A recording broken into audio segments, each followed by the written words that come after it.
liloba nzambe nde salanga nazala o nazalelo liloba na nzambe nde bikisa bomoi na nga naza moto na kotelema te naloba nde sina kufa kala. Bien aimé dans le Seigneur, naza témoignage vivant on a kotelema liboso bana nzambe naloba bolamu nzambe kati na bomoi na nga yango na koyoka soni te mpona partager na tina liloba na nzambe nakoki mpe kolemba te ata ko naza ndenge nini nalembaka jamais kolobela na tina para nzambe vi na nga bomoi na nga nyonso ya nga eza Yesu abongisaka ye asilisaka milelo ya mvula na mvula azongisaka esengo ekufa kala aza nzambe nanga abongisaka ye asilisaka milelo ya mvula na mvula azongisaka esengo ekufa kala aza nzambe nanga nini ebeba na vi na yo. Je te dis kolo Yesu abongisaka. Oui, bien aimé dans le Seigneur, l'entourage tremplin. Entourage tremplin eza baye oyo bazosunga bato sans intérêt na bango. Donc ozosala mutu bolamu sans intérêt. Oyebi ke na bénéficier de nazosala bolamu po yazongisela nga eloko te. Nde biso bana nzambe oyo il faut biso tozala soutien gorgeant bien aimé yo zanango ebele sunga ye kozela te azongisela yo o nzambe azobombela ona sima kosala bolamu oyebi te o nzambe agardela ona sima kosala bolamu yo oyebi te yo sala ye bolamu sala ye bolamu parce que nzambe azobongisela yo yo oyebi te yo oyebi te. Jean chapitre 8, le verset 28. Jésus donc leur dit, quand vous aurez élevé le Fils de l'homme, alors vous connaîtrez ce que je suis, et que je ne fais rien de moi-même, mais que je parle selon ce que le Père m'a enseigné. Amen. Donc, quand vous aurez élevé le Fils de l'homme, vous connaîtrez qui il est. Okoki ko élever Nzambe, na bola mosali prochain. Na bola mosali moto aza pembeni na yo, na bola mosali orphelin, tango sali bola motomboli kombo na Nzambe. Ko tombola kombo na Nzambe, ezaka te ko kende église Nzambe kumisa matombo ama na yo. Tango sungi moto azanga keloka kolia opesiye, moto asengi au transport na nzelo opesiye, oyebi ete. Pozo s'attendre a zongisela yo eloko te. O Nzamba kosana vi na yo koyeba te. Na loba ki tem na biso mokola lelo. Eza paralytique donc moto azanga toza bana nzambe toko définir un paralytique selon dictionnaire te parce qu'un paralytique aza moto yo ata po azwelo ko eza kuna fabenga moto ya ko pesanga donc aza incapable sans force nani aza pembe na aza sans force ba sapato toboka yo ba chaussure etondi ebele mais banda ko bamba chaussure moko c'est celui là qu'on appelle un paralytique sunga cause la te azongi c'est là en retour. La Bible dit la main qui donne c'est celle qui reçoit. On nzamba azo garder yo bien aimé okosala bolamu moko yo moni osungi osala mutu moko bolamu osatanda zongi c'est là yo côté. Mais si kabikuke kendo fongwamela yo yebite bien aimé dans le Seigneur. Nazoba mokolo moko na vanda liboso ndako wana nazano ne pas ba parents na ngai. Na moni ndeko moko azotambola zaki na poma makolo. Azotambola toki alembi na benge papa ozotoka bopwani parce que nazaki na porte ndako. Ozotoka bopwani. Le pont na biso za nango bakezaki na eza nango clôturer te donc na va na porte ndako na moni azoleka na balabala. Ozotoka makasi.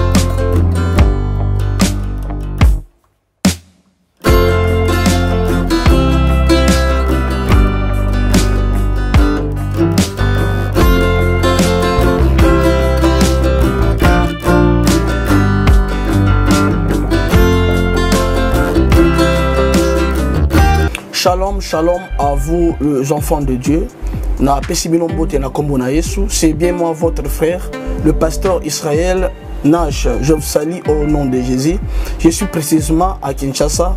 Naza responsable ya Ophelina. Jésus est mon papa. Naye liboso na bino pour représenter bino bana o bozomona na bilili pe ba difficulté tozanango. Na bandaki musala o ça fait longtemps ya koboko la bana selon ainsi dit l'Éternel. Mais ba difficulté yezamingi, difficulté ya loyer parce que tozo foutela et puis difficulté au foot la bana minerval pour to juste au bandaki. To pesa qui avance mais tikali ndambo. Nazo banga ke bana oyo bakata classe bakoma nango na sukate. C'est pour cela Dieu m'a mis au cœur na lancé message oyo na batu nyonso ya motema malamu basunga bana oyo bozomona na bilili. Bana oyo bozomona na bilili ndambo na juna rompengaba, ndambo victoire, ndambo limité et puis ndambo l'état pesingai. Pona bande kolanga nyonso ba congolais bobi ba réalité nini to passer nango na mboka. Soki nga simple individu na ndimi kozwa bana oyo na bokola na ainsi dit l'Éternel. Soki l'état s'est décidé to mona suba fazer na zelate. C'est difficile ya osala ngonga moko. C'est pour ça na so lancer appel na bana nyonso nzambe pona classe ya bana oyo pona loyer na bango kolata pe kolia na bango. Na osenga na batu nyonso baza cœur sensible pe baza na motema bosunga ba sunga biso pe ba salisa biso. Toza na commune ya Kalamu quartier Kauka référence ya monene tukangami na université Kimbangiste avenue comme on a Marin le numéro 16 numéro de téléphone biso pour na bato balingi ba contacter biso pour na ba détail mosusu eza plus 243 89 72 32 229 nzamba pambola bato nyonso yo ba ko assister biso.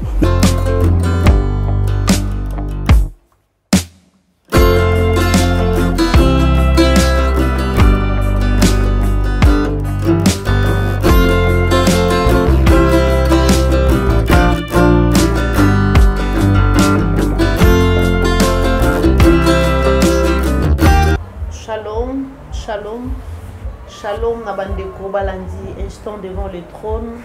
Émission Izalaka toujours présentée dans votre humble servante de Dieu, la sœur Priska Mbouzi. De partout vous êtes, que Dieu vous bénisse.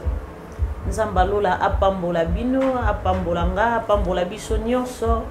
Pona tina koyoka liloba na Nzambe pe kosalela ye katina bosolo. Il est écrit, vous me servirez, moi votre Dieu, je vous bénirai.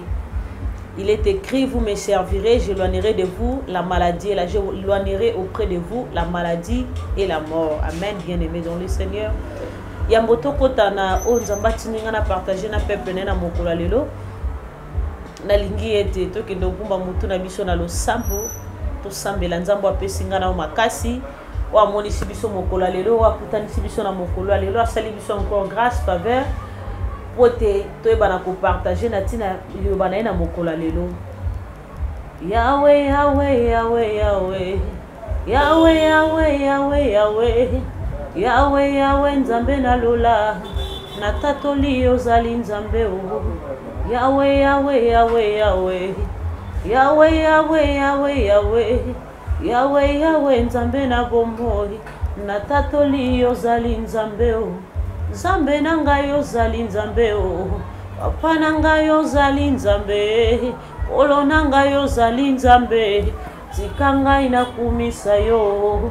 Yahweh Yahweh Yahweh Yahweh Yahweh Yahweh Yahweh Yahweh Yahweh Yahweh nzambe na bombo. Papa nanga yo zali. Alobi kumama Yahweh kumama Yahweh kumama. Ozali nzambe kumama Yahweh kumama Yahweh kumama. Olo masia yo kumama nzambe kumama papa kumama. Isoto tomboli yo kumama Yahweh kumama Yahweh kumama. Ozali nzambe. Éternel de Tout-Puissant, il est écrit dans le livre de Jean chapitre 8, le verset 28. Il est écrit que quand vous élèverez le Fils de l'homme, c'est là où vous allez connaître qu'il est. Yahweh biso to tomboli kombo na okotali sa ole kinyo so na bomo na biso. Ole kinyo so soueta kato zala na ngonzambe. Na elevo likola milimo nyonso. Obi misaka bana na présence na yo enfin que ba yo kaliloba na yo te nzambe.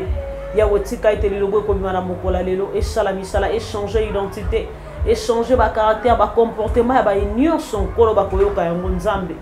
oya koyoka ngo kotia ngo na misala zala nzambo kosalela ebolamu kino mokolo yo kozonga na mokolo oyo kosepela na bonzambe na yo kumisama na yo mokela likolo pe na se zala nzambo utiliser nga lokola un simple instrument mais oyo zala bonzambe na yo elata bomoi na nga Yesu tambola na biso zala na biso lokola alpha cheminer na biso lokola Elohim na bien tokosuka na biso lokola omega to bondeli bona kombo na ngwana Yesu Masia wazali mokonzi pe mobikisi na biso amen nzambalola a pambola bino. Oui, bien-aimé dans le Seigneur, David azoloba nazaka ne sengo so bayibisinga to kende na ndako ya Nzambe nazwa ne sengo so na telemi na partager liloba na Nzambe parce que liloba Nzambe nde salanga nazala o nazalelo liloba na Nzambe nde bikisa bomoi na nga naza moto na kotelema te na loba nde sina kufa kala. Bien-aimé dans le Seigneur, naza témoignage vivant ona kotelema liboso bana Nzambe na loba bolamu Nzambe kati na bomoi na nga yango na ko ka sonité pour na partager na tina liloba na Nzambe na ko kipe ko lemba te ata ko naza ndenge nini na lembaka jamais kolobela na tina par Nzambe vinanga bombo inanga nyoso yanga eza Yesu abongisaka asilisaka milelo ya mvula na mvula azongisaka esengo ekufa kala aza Nzambe nanga abongisaka asilisaka milelo ya mvula na mvula azongisaka esengo ekufa kala aza Nzambe nanga nini ebeba na vina yo je te dis kolo Yesu abongisaka. Oui, bien-aimé dans le Seigneur, l'entourage tremplin. Entourage tremplin, eza baye oyo bazo sunga batu sans intérêt na bango. Donc ozo sala mutu bolamu sans intérêt. Oyebi ke no bénéficier ne nazo sala e bolamu po ya zongisela nge lo côté. Nde biso bana Nzambe o il faut biso to zala. Amen. Il faut se comporter. Amen. Bien-aimés dans le Seigneur, thème nabiso mokolo alelo. Nous allons parler sur les paralytiques. C'est quoi les paralytiques? Un paralytique est un motoyo selon les dictionnaires. Les dictionnaires nous le définissent qu'un paralytique c'est une personne atteinte de paralysie. Amen.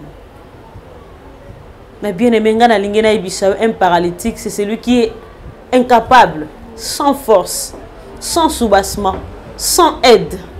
C'est celui qu'on appelle un paralytique. Bien aimé dans le Seigneur, nous allons lire avec vous.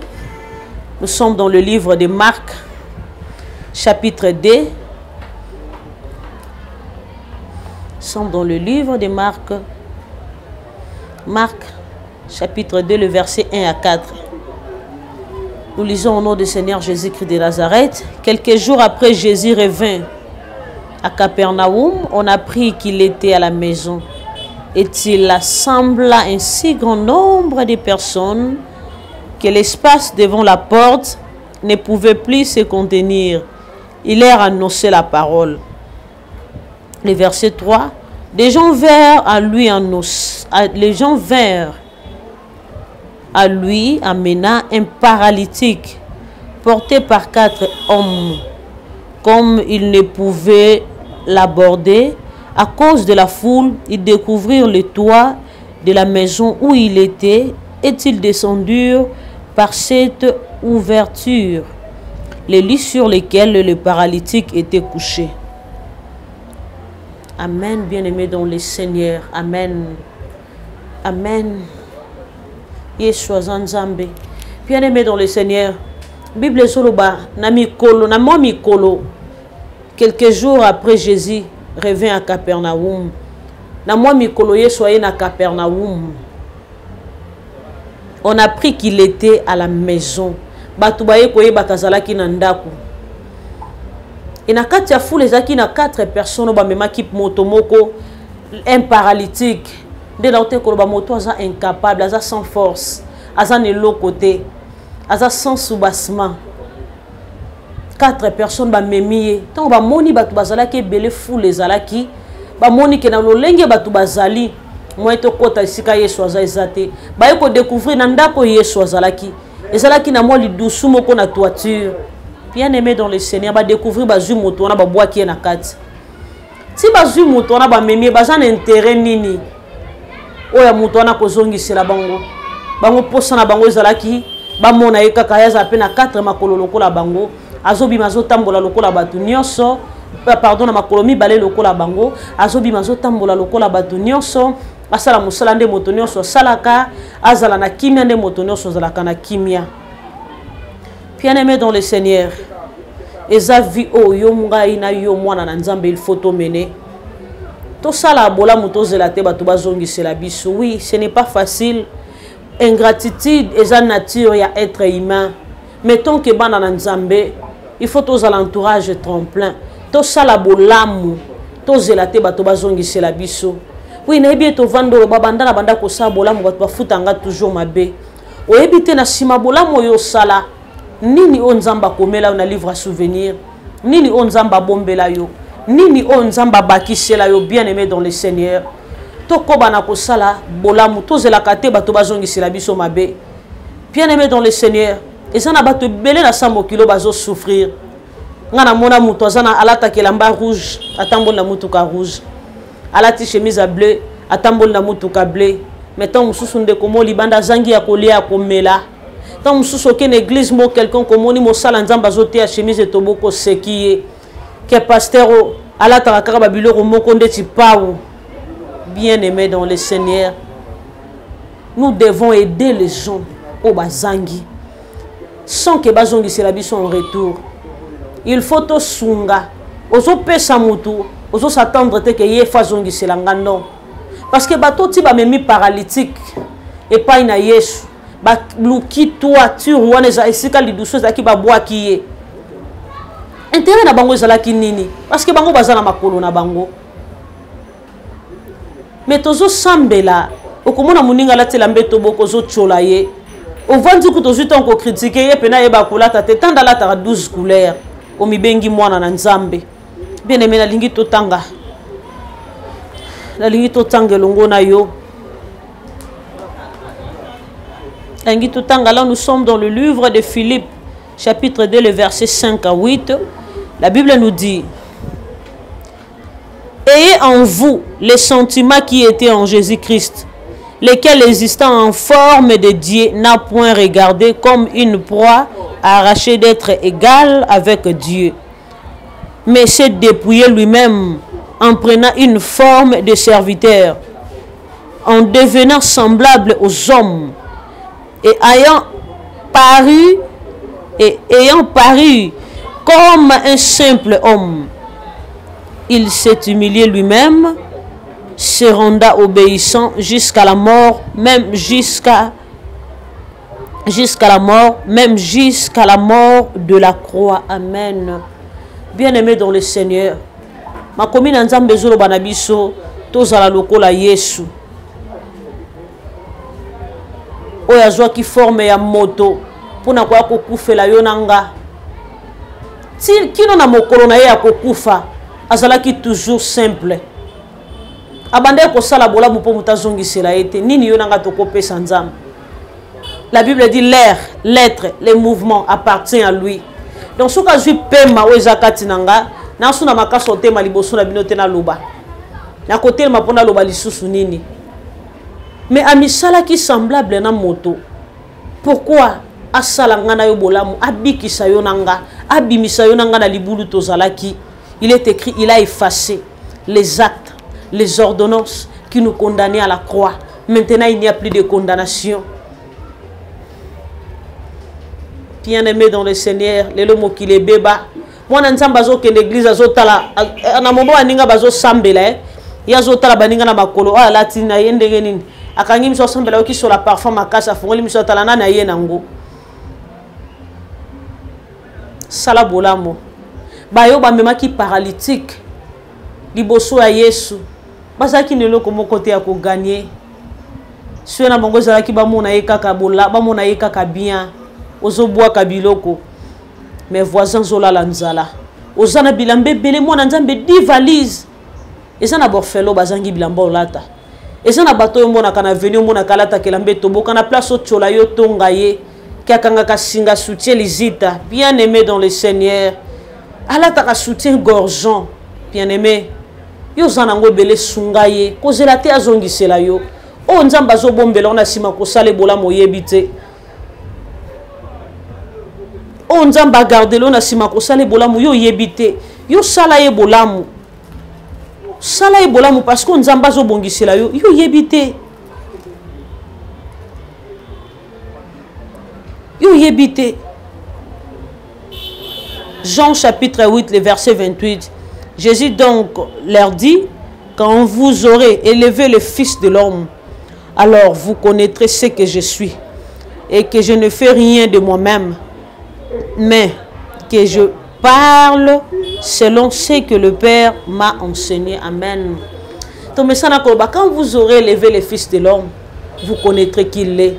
Au cas où élever Nzambe, na bola mosali prochain, na bola mosali motoza pembe na yo, na bola mosali orphelin. Tango sali bola motomboli kombo na Nzambe. Kotombola kombo na Nzambe, ezaka te kokende église Nzambe kumisama tombo mana yo. Tango sungi moto azanga kelo kakolia upesiye. Moto asengi au transport na nzelo pesi o yebiete. Pozo s'attendre à zongi sela yo lo côté. O Nzamba ko sana vi na yo ko yeba te. Na loba ki tem na biso mokola lelo eza paralytique donc moto azanga. Toza bana Nzambe, to ko définir un paralytique selon dictionnaire te parce qu'un paralytique aza moto yo ata po azwelo ko eza kuna fabenga moto ya ko pesanga. Donc aza incapable, sans force. Nani aza pembe na yo aza sans force. Nani omona kazangi elamba. Omona kalata ka basapato etoboka. Yo ba chaussure etondi ebele, mais banda ko bamba chaussure moko. C'est celui-là qu'on appelle un paralytique. Sunga kozela te azongisela yo en retour. La Bible dit la main qui donne, c'est celle qui reçoit. O Nzamba azo gardele yo. Bien aimé, okosala bolamu moko hein. Yo moni osungi. Osala mutu moko bolamu, osatanda zongisela yo eloko te. Mais si kabikuke kendo fungwamela yo yebite bien aimé dans le Seigneur. Nazo ba mokolo moko na vanda liboso ndako wana nazano ne pas ba parents na ngai. Na moni ndeko moko azotambola zaki na poma makolo. Azotambola toki alembi na benge papa ozotoka bopwani parce que nazaki na porte ndako. Ozotoka bopwani nini? Le pont on a vu ces anneaux bakazaki na ezana ngo clôturer te donc na porte ndako na moni azoleka na balabala. Pozo toka makasi bopwani nini? Ay ko ibisa ngai ya nazo lingana bima na kende ko ozwa transport mais transport pona kende zwango ti na maba neza kwa kota donc la kota cimetière na ibisi problème te aussitôt tendance sur la moto eleki na jumbo transport ese muta moto na yebaki ye na ibisi memelanga papa oyo otikela ngai na réseau transport na sunga kala na bosana kandenge na sunga papa na ibisanga biyaya Nzamba pambola ata difficulté telemi na vie na yo Nzambe akotalika monoza moteur malamu mais na koma devant difficulté fallait na défendre mbongo ezate na zono na nyongwa GDG3 mais Nzamba fongola nzela bolamu musuto salaka okoki ko sala bosani okoki ko sungo bosani mais ovandi bo devant difficulté oza pe na mbongo okoki ko résoudre au foot à l'hôpital tant mususu oza na mwana za malade oza na mwasa za malade oza na mobala za malade mais mbongo okoki ko résoudre yango te bolamu rappeler Nzambe elongoli malade liboso ya mwasi mobali to mwana na yo sala bolamu kozela te muto azongisela yo eloko sunga ba paralytique sunga ba faible koseka kato moni mutalati lipape katana koseka kate muto alataka bien te no sunga ye soki Nzamba sali yo grâce yo lataka babi de marque sunga ndeko sunga ye mema etana tombolo ponele mwa bilamba Nzamba kozanga te kopambola yo nzamba ko zanga te ko fungola bikuke kati na bomoi na yo nzamba lola pambola yo nzamba tindaki ngai na longola ignorance za kakati na mitema na bino négligence eloko diable akotisa biso ya koseka kotola oleto sunga ba paralytique ilo banzambe mokola lelo yango wana nalobaka nga na bengama mpona te ya bénédiction te moto asalaka bolamu otambono banga nzambe bénédiction ezalaka déjà partage na ye kozela te na ote soyez béni nzamba pambola yo. Nous sommes à la fin, c'était votre humble servante de Dieu la sœur Priska Mbuzi. Nzamba pambola biso nzamba pambola bino tokomi na suka. Nazo remercier motoza qui derrière la caméra, celui qu'on appelle Blaise. Je salue Charlie Kanga, toute la famille HP Media et maman GH ya papa Ose Amani. Nzamba lola apambola bino togumbi mituna biso na losambo parce que tokomi na suka. Yahweh to pécho merci yonde bandeli pe suka oyo la kaki okokisi parce que yoza mwana na motote pote yokosa. Il est écrit ma parole et ma prédication ne repose pas par les discours persuasifs de la sagesse de l'homme, mais sur une puissance de la démonstration de l'esprit. Tika ete liloba we bimi et ça la démonstration à molimo bato ba yoka pe basalela yango zala nzambe na biso libela na libela ndeto bondeli bona kombo na ngwana Yesu Masia. Amen. Nzamba lola pambola bino. On se retrouve à la prochaine édition.